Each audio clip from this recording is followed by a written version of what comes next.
USC Pro Day here today on Cromwell Field. The usual assortment of former players out here showing their wares for the NFL scouts. Leonard Williams, obviously going to be one of the top picks in the draft. He was a major focus of attention.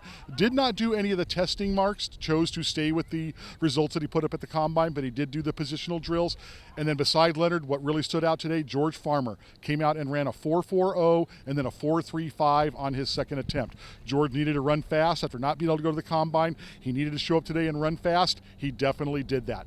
And then Josh Shaw was out here today and then met with the media for the first time since he was reinstated to the team last November. Let's give a listen here to Leonard Williams, George Farmer, and Josh Shaw. I'm just really looking forward to being a first rounder, and SC hasn't had a first rounder in a while, and that's that's out of the ordinary for SC. But we're going to be back on the top soon. We got the top recruiting class in the nation, so I'm looking forward to seeing them guys next year.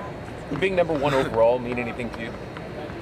It will. Every player wants to be the best, and to be the number one pick, shows that you're the best player in that draft class. And at the end of the day, it's an honor and a blessing to be picked anywhere in the first round or even in the league. But I definitely want to go as high as possible. You're going to start some visits soon, I'm sure. What's your message to NFL teams as you sit down?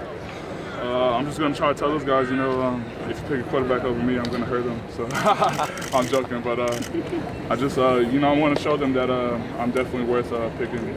So just try to show them at the drills. I guess your official electronic time was 4.35. Yes. In the 40, is that satisfactory? Yeah, satisfactory. That's what I was kind of aiming around that range. Been getting consistent 4.40, so I've been surprised myself a little bit by running that.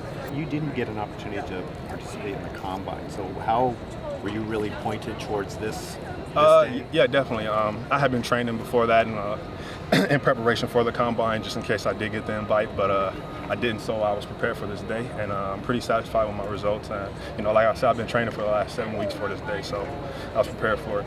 Were you upset that you didn't get a combine invite? Not necessarily. It would have been a plus. It could have helped me out a lot, but like I said, I'm blessed to be able to play this game and be able to come out and put these times up, so and be healthy at that. So I'm thankful. To answer your question, why did I lie? I think it was just more so of fear and not wanting to disappoint my family in any way, shape, or form, and of course myself. I've been a guy that was never in trouble before, and I didn't want to be seen in that light. So I tried to come up with something, of course, crazy. It was bizarre, and I paid for it. When that kind of blew up into this huge thing that everyone's talking about, what was it like to kind of live through that? It was hard. I tell you, I definitely hit rock bottom.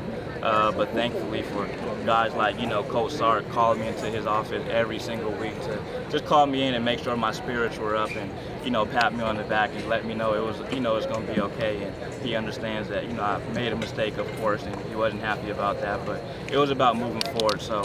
I would say for the first few weeks it was extremely tough. I can't lie and say it wasn't. It was tough for me and my family and everybody. So I think when people go through things, they sometimes look back and say, well, I'm glad I went through that because I'm stronger now. But for me, that's not the case. I truly regret everything I did, and so just something I've learned from. But I've got good vibes out of every meeting I left, and I think the general managers and coaches, they really respected the fact that I was very candid with them, and they pretty much told me like, hey Josh, you're an A+, besides this on our character sheet. So we understand that it's out of character, and young people sometimes make mistakes.